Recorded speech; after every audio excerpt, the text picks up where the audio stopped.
আমরা এবার ফটোশপের যে সোয়াচেস প্যালেট রয়েছে সেটি নিয়ে আলোচনা করব। একজন ডিজাইনার বা একজন চিত্রশিল্পী যখন ছবি আঁকে তখন তার প্রয়োজনীয় কিছু রং সে তার সোয়াচে তৈরি করে নেয় বা অ্যারেঞ্জ করে নেয়। উদাহরণস্বরূপ আমি একটি ছবি আঁকছি যেখানে হয়তো বা আমার ব্লু, বেগুনি, ব্ল্যাক এবং সাদা এই কালারগুলো লাগবে এবং সেই কালারগুলোর কিছু ভেরিয়েশন দরকার হবে। আমি এই কালারগুলোর উপর ভিত্তি করে কমনলি যে টোনগুলো ব্যবহার হবে সেই অনুযায়ী আমি আমার একটি সোয়াচ সাজিয়ে নিতে পারি। ফটোশপে এই ধরনের সুবিধা আছে। ফটোশপে কিছু বাই ডিফল্ট বা ডিফল্টস বা প্রিসেট সোয়াচ রয়েছে, এছাড়াও আপনি কাস্টম সোয়াচও তৈরি করে নিতে পারেন। উদাহরণস্বরূপ আমাদের এখানে কালারের পাশেই যে প্যালেটটি রয়েছে এটি মূলত সোয়াচেস প্যালেট। এখান থেকে আমরা নির্দিষ্ট কোনো একটি বানানো রং বা একটি রঙকে আমরা নিতে পারি এবং সেই রঙটি দিয়ে আমরা আমাদের যে ডিজাইন বা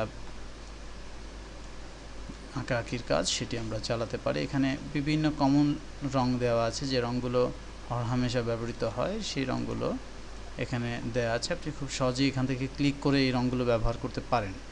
এছাড়াও আরও অনেক সোয়াচ এই ফটোশপের সাথে আছে, আপনি চাইলে সেগুলো ব্যবহার করতে পারেন, তবে সেগুলোকে অবশ্যই কাজ শেষে প্রসেস কালার নিয়ে কাজ করতে পারেন অথবা স্পট কালার হিসেবে এগুলোকে প্রিন্ট করতে হবে। আমরা এবার এখানে পেন্টন প্রসেস কোটেড কালারটি দেখব।